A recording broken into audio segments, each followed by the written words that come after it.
Assalamualaikum warahmatullahi wabarakatuh.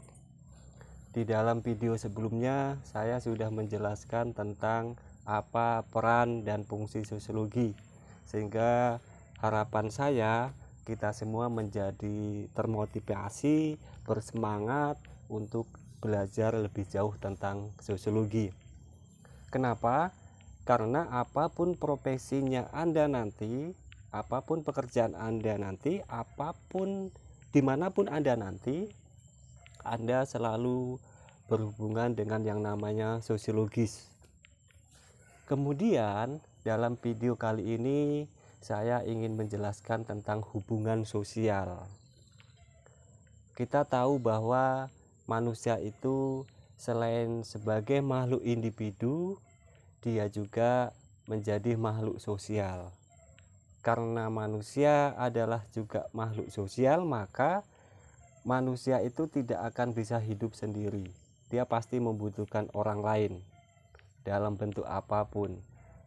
Dalam prosesnya kemudian itu yang disebut dengan terjadi hubungan sosial itu. Hubungan sosial itu sendiri adalah hubungan dua atau lebih orang. Secara prinsip, hubungan sosial itu ada di interaksi sosialnya. Di dalam sosiologis itu seperti itu. Interaksi sosial sendiri dalam video kemarin sudah saya jelaskan bahwa hubungan timbal balik saling mempengaruhi, bisa dua orang atau lebih, bisa individu dengan individu, individu dengan kelompok, atau kelompok dengan kelompok.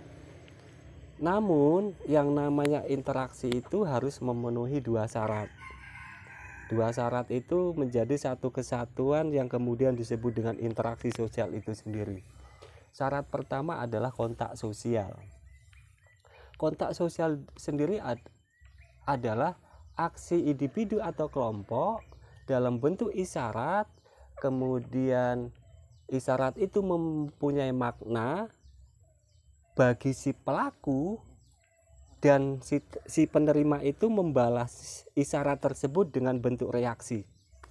Contohnya misalnya ketika kita jumpa teman kita di jalan, kemudian teman kita itu memberi isyarat hai, kemudian isyarat itu dengan tujuan menyapa kita, kemudian kita membalas isyarat teman kita itu dengan dari mana, mau kemana,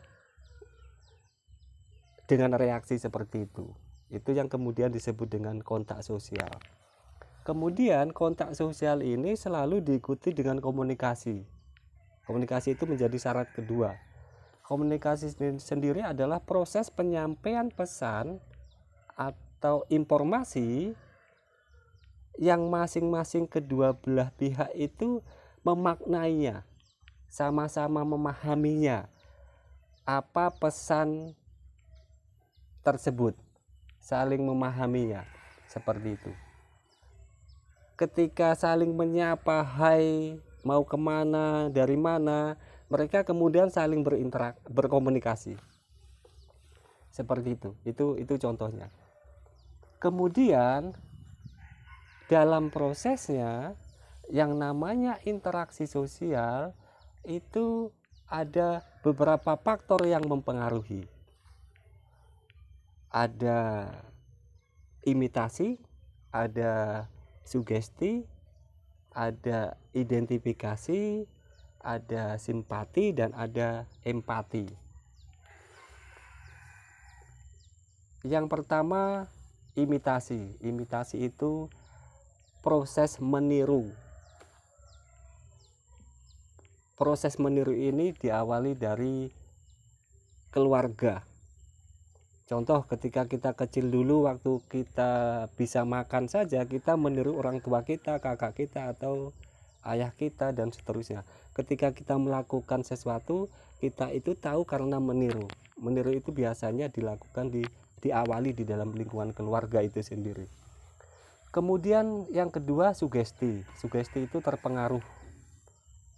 Contohnya misalnya ada masa kampanye, si calon menyampaikan visi misi di depan massa, kemudian karena penjelasannya enak, masuk akal, logis, kemudian massa itu terpengaruh untuk memilih dia, misalnya seperti itu. Yang ketiga itu adalah identifikasi. Identifikasi sendiri adalah kecenderungan ingin menjadi sama. Kita tahu bahwa semuanya pasti punya idola. Saya punya idola, Anda punya idola, siapapun punya idola. Idola itu bisa tokoh politik, tokoh ekonomi, budayawan, bisa artis misalnya, bisa kalau Anda hobi main bola bisa pemain sepak bola mungkin, seperti itu. Karena kita mengidolakan, maka apapun yang ditampilkan si idola kita itu kita pengennya menjadi sama seperti mereka. Karena kita mengidolakan dia. Itu yang kemudian disebut dengan identifikasi. Setelah itu yang keempat adalah simpatik. Simpatik itu tertarik. Misalnya gini, ketika teman kita sukses dalam melakukan sesuatu, kita mengucapkan selamat. Ketika teman, sahabat, kerabat kita kena musibah, kemudian kita ikut berbelasungkawa, itu namanya simpati. Yang kelima, empati. Empati itu lebih mendalam lagi, kemampuan untuk memahami, merasakan apa yang dirasakan orang atau kelompok lain.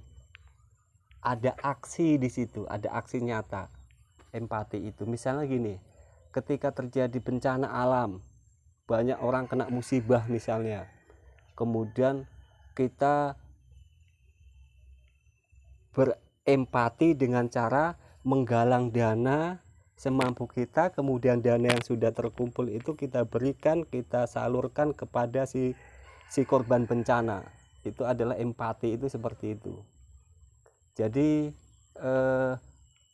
itu dalam sosiologi itu menjadi faktor yang mempengaruhi interaksi sosial. Kemudian dalam video selanjutnya saya ingin menjelaskan secara sedetail mungkin itu tentang apa bentuk-bentuk interaksi sosial.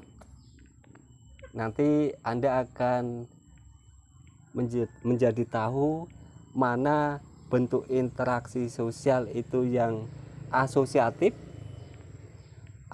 mana yang disosiatif. Apa yang asosiatif dan disosiatif itu akan saya jelaskan di video selanjutnya. Demikian, assalamualaikum warahmatullahi wabarakatuh.